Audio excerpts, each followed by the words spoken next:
Bu devor 8000 yillik tarixga ega. 8000 yillik qish, 8000 yillik tungi qorovullar, 8000 yil odamlar allaqachon ishonmay qo'ygan afsonani kutish va uzun tun. Shu bilan hammasi tugadi. Men bo'lsa bu videoni boshlayapman. Bugun Jorj Martin ismli bitta daho odam yozib qo'ygan dunyo haqida gaplashamiz. Taxtlar o'yini dunyosi. Bu hikoya Ned Starkni boshi olinganda boshlanmagan. Bu hikoya Egin bosqinchi yetti qirollikni birlashtirganda boshlanmagan. 12 000 yillik tarix, taxtlar o'yini, ajdar uyi va yetti qirollik ritsari bularni hammasini mana shu videoda ko'rib chiqamiz, ketma-ketlikda bog'lab tushuntirilgan holda va videoni so'ngida siz aniq Jorj Martinni 2-3 ta kitobini o'qiganday emotsiyada bo'lasiz. Birinchi navbatda mana bu xaritaga qarang. Bu Jorj Martin yaratgan dunyo va yer sayyorasi. Unda ikkita qit'a bor: Westeros va Essos. Robert Baratheon taxtga o'tirishdan 12 000 yil oldin Westeros qalin o'rmonlar bilan qoplangandi va unda faqat ikki xil ongli mavjudotlar yashardi. Birinchisi bu o'rmon bolalari, ular kichkinagina sirli jodularga ega bo'lgan, daraxtlarga yuzlarni rasmini chizib, o'shalarni ma'bud deb sanab ularga sig'inadigan mavjudotlar, sehrgarchalar desak ham bo'ladi. Bularni taxtlar o'yinidan yaxshi taniysiz. Ikkinchisi gigantlar. Gigantlarni taxtlar o'yinidan ham yaxshi taniymiz. Keyin birinchi odamlar Westerosga kirib keladi. Westerosga Essosdan Dorm qo'li degan nomlanuvchi bitta qit'ani bog'lab turadigan hudud bo'ladi. O'sha yerdan odamlar kirib keladi. O'zlari bilan po'lat qurollar, otlar, sovutlar, umuman bosqinchilik ruhi olib kelishadi. Ular yer maydonlari uchun o'rmonlarni va o'sha o'rmon bolalariga muqaddas bo'lgan daraxtlarni kesishadi. O'zlari qirollar yaratadi, qirolliklar yaratadi va o'rmon bolalari bilan urush boshlaydi. O'rmon bolalari sehr yordamida odamlar kirib kelgan Dorn qo'li hududini vayron qilishadi. Suratda ko'rishingiz mumkin. U ikki qit'ani ajratib qo'yadi. Shunday qilib odamlar Essosdan Westerosga o'tolmaydi, lekin allaqachon odamlar o'zi o'tib ketib, Westerosda palak yozib, hamma narsani qo'lga olib bo'lgandi. Xullas 2000 yil davomida o'rmon bolalari va odamlar kurashda bo'ladi, jang qilishadi va o'rmon bolalari o'zlarini himoya qilish uchun oxir oqibat o'sha biza biladigan yuruvchi murdalarni, oq piyodalarni yaratishni boshlaydi. Oxir oqibat oq piyodalar nazoratdan chiqib ketadi va u o'zi uchun qo'shin yaratishni boshlaydi. U o'liklar armiyasiga ega bo'lib borayotgandi va uni to'xtatish uchun esa faqat o'rmon bolalari bilan odamlar birlashishi kerak edi. Xullas, Robert taxtga o'tirishidan 10 000 yil oldin o'rmon bolalari va odamlar birinchi marta sulh tuzishadi va unga ko'ra odamlar keng yerlarda, o'rmon bolalari esa o'rmonlarda yashashga rozi bo'lishadi. Yana 2000 yil shunaqa tarzda o'tadi va oq piyodalar bu orada o'zlarini o'liklar armiyasini yaratishga muvaffaq bo'ladi va butun tiriklikni yo'q qilish uchun jangga kirishadi. U uzun tun deb nomlanadigan jang bo'ladi. Uzun tun o'zi taxtlar o'yini olamida 2 marta bo'ladi. Birinchisi mana shu Robert taxtga chiqishidan 8000 yil oldin bo'ladi. Bu uzun tunda odamlar, gigantlar va o'rmon bolalari birlashib o'sha o'liklarga qarshi turishadi.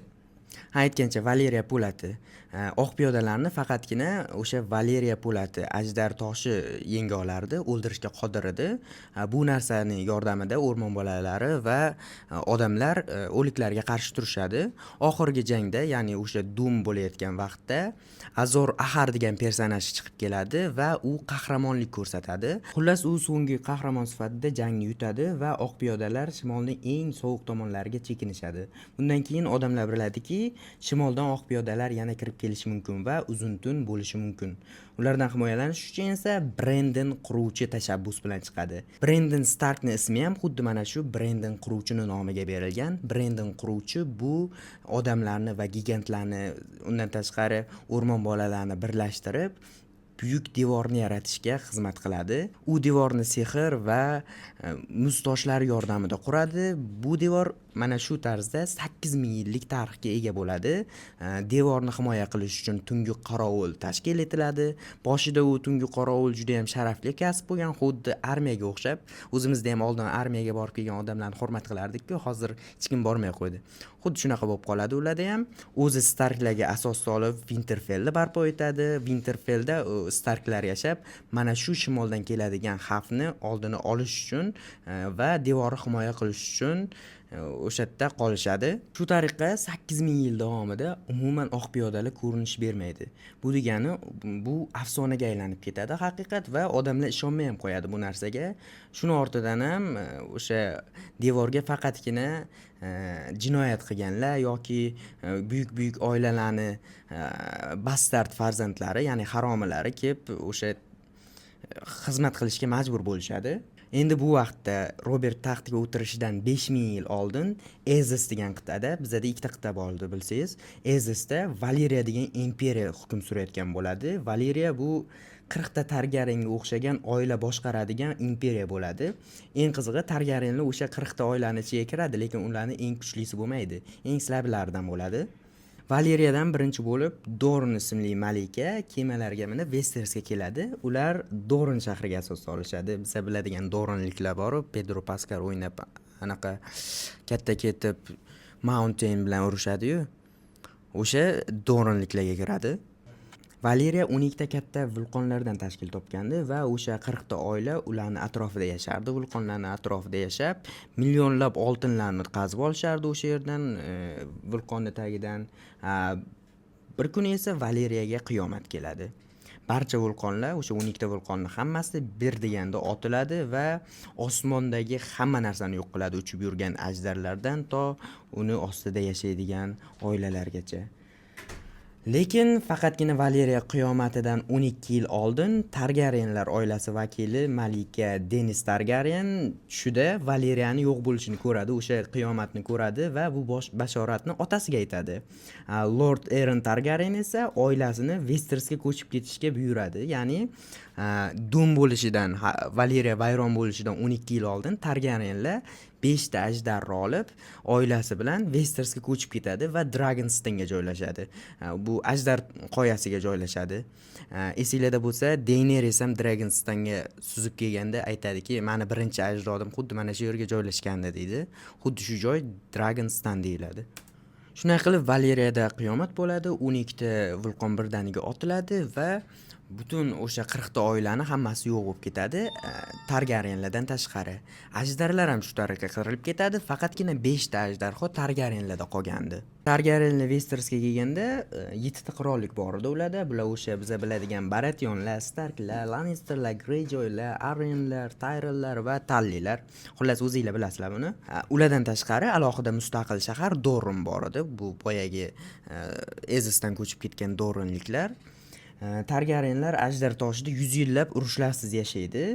Lekin bir kuni Targaryenlarning vorisi bo'lgan Aegon Targaryen, Aegon bosqinchi mana shu Aegon Targaryen bo'ladi. Aegon Targaryen tush ko'radi va tushida uzun tunni yana bo'lishini ko'radi. O'sha oq piyodalar kelishi va o'liklar armiyasi butun tiriklikni yo'q qilishini mumkinligini ko'radi va bu orada qahramonni ham ko'radi u, ya'ni Targaryenlardan bo'lgan qahramon, ajdar minib yuradigan qahramon shahzoda deyiladi, lekin bu shahzoda yoki malika bo'lishi mumkin Valeriya tilida. Xullas u bashoratda Targaryenlardan bo'lgan qahramon, ya'ni Azor Ahar yana chiqishi mumkinligini ko'radi va uzun tunda g'olib bo'lishini ko'radi. Bundan keyin esa u tushunadiki, agar biz 7 ta qirollikka bo'linib ish ko'radigan bo'lsak, bunaqa bo'lmaydi. G'alaba qozona olmaymiz. 7 qirollikni birlashtirishimiz kerak va ularga Targaryenlar boshliq bo'lishi kerak, qirol bo'lishi kerak deb hisoblaydi. Shu tariqa u yashayotgan vaqtda unda 3 ta ajdarho bo'ladi. Ikkita singlisi va o'zi 3 ta ajdarhoni boshqarib, butun 7 qirollikni birlashtirishga kirishadi. Ularga qarshi chiqadigan Lannisterlar ajdarning haybatidan keyin o'sha tiz cho'kib ularga qasamyod qiladi, ularni 7 qirollik qiroli deb e'lon qilishadi. Ularga faqat urushmagan oila bu Starklar bo'ladi, chunki Starklar ham nima bo'lishini bilardi, ya'ni Doom kelishini bilardi. Starklar bilan u tinchlik yo'li bilan urushlarsiz sulh tuzadi. Starklar shimolda mustaqil bo'lib yashashga va shimoldan keladigan xavflarni ogohlantirib, o'sha shimolga qarashga javobgar bo'ladi. Buning uchun shimolga ular tegmaydi. Keyin u 7 ta qirollikni birlashtirib, Aegon Targaryen Dorne'ga yo'l oladi. Lekin Dorne'ning hududi cho'llardan iborat edi. Ajdarlar charchab qolardi u yerda, juda ham keng edi, qo'nishga joylar yo'q edi va Dorne juda ham tabiati noqulay bo'lgani uchun ajdarlarga ular Dorinni egallay olmaydi. Hatto Egin Targaryen ham Dorinni egallolmaydi. Hatto uni bitta singlisi ajdari bilan qo'lga tushib, ajdari o'lib, singlisi asirlikda ham bo'ladi. Shundan keyin Dorinni mustaqil shahar qilib qoldirishga qaror qiladi Egin Targaryen. Endi sekin-sekin yaqinlashamiz serialdagi voqealarga. Sezayotgan bo'lsanglar, Egin bosqinidan keyin 0-yil boshlanadi bizning hisobda, o'sha serial hisobida. Bizda ham bor-ku, misol uchun Isoni tug'ilganidan keyin biz 0-yilni boshlaganmiz. Undan oldingi yillar miloddan avvalgi yillar deb sanaladi. Bu seriallarda ham shunaqa bo'ladi. Egin Targaryen bosqinidan keyin 0-yil boshlanadi. Targaryen hukmronligini pik davri qirol Jaehaerys davrida bo'ladi. Westerosda tinchlik, to'kinlik hukm suradi. U Egin bosqinchidan ham ko'proq taxtda o'tiradi va o'sha qarib qolgandan keyin vafot etadi. Uni valiahdi yo'qligi uchun taxtga ikkita nomzod bor edi. Bittasi Rhaenys Targaryen, uni serialda ko'ryapmiz. Ajdar uyi serialida Rhaenysdan keyin yonida Viserys Targaryen. Rhaenys ko'proq taxtga loyiq edi, lekin u ayol kishi edi. Shuning uchun lordlar kelishib Viserysni taxtga chiqaradi. Viserys ham taxtni yaxshi boshqaradi. U ancha mulohazali edi. Uni ukasi Daemon bo'ladi. Eng yomoni Viserysni ham o'g'il farzandi yo'q edi. Taxtga nomzod valiahd qilish uchun u ukasi yoki qizidan bittasini tanlashi kerak bo'ladi. Ukasi Daemon Targaryen Daemonni tanlab bo'lmaydi, chunki u juda ham nima desam ekan, agressiv va jinnetsi ham bo'ladi. O'zi mana bunaqa gap bor. Targaryenlar tug'ilganda ma'budlar tanga tashlaydi. Yo bu jinni bo'ladi, yo yaxshi qirol bo'ladi deb. O'sha tanga tashalganda Viserys yaxshi, Daemon jinni bo'lib qolganda. Keyin Viserys qizini Rhaenyra Targaryenni tanlaydi va u xotinining o'limidan keyin yana bitta qirolning maslahatchisining qizi Alicent Hightowerga uylanadi. Bu orada valiahd qizi bo'lishini tanlab qo'ygan, lekin u Alicentadan ikkita o'g'il farzand ko'radi. O'g'illarning ismi Egin ikkinchi va Aemon dedi. Bu voqealar Ajdar uyi serialida bo'lib o'tgani uchun uncha ko'p to'xtalmayman va tezlashtirib o'tib ketaman. O'sha Viserys o'limidan keyin Hightowerlar o'sha xotini, uni qaynotasi va o'g'illari Rhaenyrani taxtga chiqishiga qarshilik qiladi va o'zboshimchalik bilan Eginni taxtga o'tirishadi. Undan keyin ikkita qutbga bo'linadi, yashillar va qoralarga bo'linib, Rhaenyra Targaryen Daemon uni tomonida bo'ladi. Aytgancha Rhaenyra Daemonga turmushga chiqadi orada. Shunaqa qilib ikkita tomon urush boshlaydi va haqiqiy ajdar raqsi boshlanadi. Ya'ni ikkita tomonda ajdarlar, bittasida Vahagar, tarixdagi eng katta ajdarho bo'lsa, bittasida Vermithor, tarixdagi eng buyuk ajdar bo'ladi. Xullas, Silverwing deysizlarmi, Syrax, Caraxes, juda ko'p ajdarlar ko'rsatiladi bu serialda va ajdarga qarshi, shahzodaga qarshi jang olib boradi. Xullas, serialni ko'rayotgan bo'lsanglar, mana shu joyda to'xtatib qo'yinglar-da, bir 5 minut o'tkazib yuboringlar, chunki bu yoqda polni spoiler bo'ladi. Serialda oldinda nimalar bo'lishi haqida. Rhaenyra yutadimi yoki Egin tomonmi, Aemon tomonmi? Bularni hammasini aytib beraman. Xullas, jangda nima bo'ladi? God's Eye degan ko'l bor. O'sha yerda hal qiluvchi jangda Aemon Targaryen bilan Daemon Targaryen o'rtasida jang bo'ladi. Aemon Vahagarga mingan, Daemon esa Caraxesga mingan holda jang qilishadi va Daemon so'nggi lahzada ajdardan sakrab turib, Aemonning ajdarini ustiga o'tadi va uni ko'ziga qilich sanchadi. Aemonning ko'ziga qilich sanchib uni o'ldiradi. Lekin bu orada Vahagar va Caraxes ham bir-birini tamom qilgandi. Ular yerga emas, ko'lga qulaydi va o'sha yerda hammasi cho'kib ketadi. Daemon ham o'ladi hattoki. Bundan keyin Rhaenyra ozgina bo'lsa ham taxtga chiqadi, lekin ko'pga cho'zilmaydi. Taxtni yana Aegon Targaryen egallaydi. Va Rhaenyraning ikkita dona qolgan bolasini ko'zini oldida Aegon Targaryen olovda yoqib yuboradi ajdariga buyruq berib. Bu narsani ko'rgan Aegon 3-chi katta travma oladi. Onasini ajdarho yoqib yuborganini ko'radi. Keyin Aegon 2-chi ham Rhaenyrani o'ldirgandan keyin ko'p yashay olmaydi. Uni o'ldirishadi, zaharlab o'ldirishadi. Bunga ko'proq sabab Starklar bo'ladi. Cregan Stark Rhaenyra o'lgan bo'lsa ham unga sodiq bo'ladi va taxtni Aegon 3-ga olib beradi, ya'ni Rhaenyrani o'g'liga olib beradi. Lekin Rhaenyrani o'g'li o'zini onasini ajdar yoqib yuborganini ko'rgandan keyin ajdarlarga bo'lgan muhabbati yo'q edi. Ajdarlarni yomon ko'rib qolgandi va ajdarlarga e'tiborsizlik boshlanadi mana shu davrdan boshlab va ajdarlar shu davrda qirilib ketadi. Xullas, buyuk ajdar xonadoni ajdarlardan mahrum bo'lgandan keyin ularni hukmronligi ham pasayishni boshlaydi. Oradan yana vaqtlar o'tadi, Yetti qirollik ritsar voqealariga ulanadi. Bu davrda Daeron Targaryen taxtda edi va nihoyat bu davrda hatto mustaqil bo'lib kelgan Doran ham Targaryenlarni mustamlakasiga o'tgandi. O'sha Daeron Targaryen Doranni ham qo'lga olishga muvaffaq bo'lgandi, hech qanaqa ajdarlarsiz. Daeron juda ham zo'r qirol bo'ladi, ilg'or bo'ladi, ko'proq diplomatik tarzda hal qilardi masalalarni. Ularni o'g'illari Baelor va Maegor bor edi. Uni serialda ham ko'rdik. Maegor akasini tasodifan o'ldirib qo'ygandan keyin u qirollik taxtiga ega chiqadi. Uni esa 4 o'g'li bor edi. Ulardan biri sevgani uchun taxtdan voz kechadi. Va ularni bittasi biza bilgan, taxtlar o'yinida ko'rgan, ko'zi ko'r Aemon Targaryen edi. U ham taxtdan voz kechadi va ko'proq darveshlikni, olimlikni tanlaydi. Citadelga kelib, nimadirlarni o'rganadi. Master unvonini oladi. Uni 3-o'g'li xuddi Daemonga o'xshagan Mad bo'ladi, ya'ni aqlsiz bo'ladi, psixopat bo'ladi. U ajdarlarni qaytarish uchun marosimlar o'tkazaman deb yonib ketib o'ladi. Uni oxirida esa uni 4-o'g'li Aegon qoladi. Aegon Targaryen 5. Aegon Targaryenning yosh variantini ko'rdik. U Ser Duncan de Tol bilan ritsar yordamchisi bo'lib, shahzodaligini yashirib, oddiy odamlardek hayot kechiryapti va shahardan shaharga sayohat qilib, turnirlarda qatnashib yuribdi. U qirollikka nomzod bo'lgandan keyin hammasi yaxshi bo'ladi qirollik uchun, chunki u odamlarni va nima desak, oddiy odamlarni ham tushunadigan, qullarni yaxshi ko'radigan odam bo'ladi.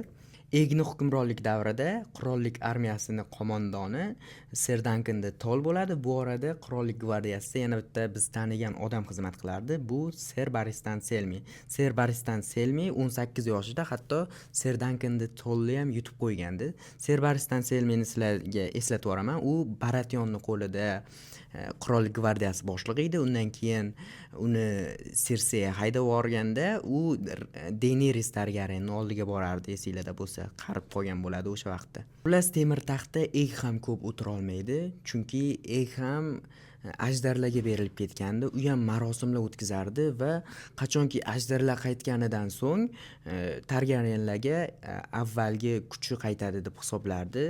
U shunday marosimlarning birida saroyda yong'in chiqadi va o'sha saroy ichida qolib ketadi. Uni qutqaraman deb Ser Duncan de Tol ham, o'sha Ser Duncan ham olovni ichiga tushib, o'zi ham yonib ketadi. Uni o'g'li va keyingi taxtga o'tirgan odam esa biz bilgan Mad King, ya'ni aqlsiz qirol. Bu Daenerys Targaryenning otasi edi. Mad King qanaqa bo'ladi? Boshida juda yaxshi bo'ladi u, lekin qanaqa mad bo'lib qolganiga keladigan bo'lsak, uni o'ng qo'li hammamiz biladigan va yomon ko'radigan Tywin Lannister edi.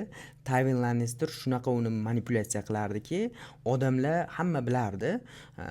Taxtdagi qirol aslida qo'g'irchoq, aslida taxtni, butun qirollikni Tywin Lannister boshqaryapti degan gaplar tarqalardi. Bu narsalarni eshitgan qirol aqldan ozishni boshlaydi. U ham ko'proq ajdarlarga qiziqib, odamlarni tiriklarini yoqaversam, ajdarlar qaytib keladi, olov bizga ajdarlarni qaytaradi deb hisoblardi. Shunaqa qilib u ko'plab odamlarni yoqib yuborgan. Shuning uchun ham unga qarshi chiqishgan. Xullas, mana shu tarzda voqealar Taxtlar o'yini serialiga ulanadi. Keyingi videoda Mad qirolli davri, undan tashqari Robert Baratyonni, Starklarni sulhi, ularni yuksalishi va qanaqa qilib taxtni egallagani haqida aytib beraman. Bu uchun 100 ta like yig'ishimiz kerak mana shu videoda. Xullas, videoga like bosinglar, komment qoldiringlar. Taxtlar o'yini haqida bo'lgan savolinglar bo'lsa, kommentariyada javob berib chiqaman hammaga alohida. Mana bu yerda Telegram kanalim bor. Unda Taxtlar o'yinini hamma qismlari joylangan, kirib ko'rishinglar mumkin. Mana bu yerda esa Instagramim bor. Instagramimga ham obuna bo'lib qo'yinglar. Yangi videolar chiqib qoladi.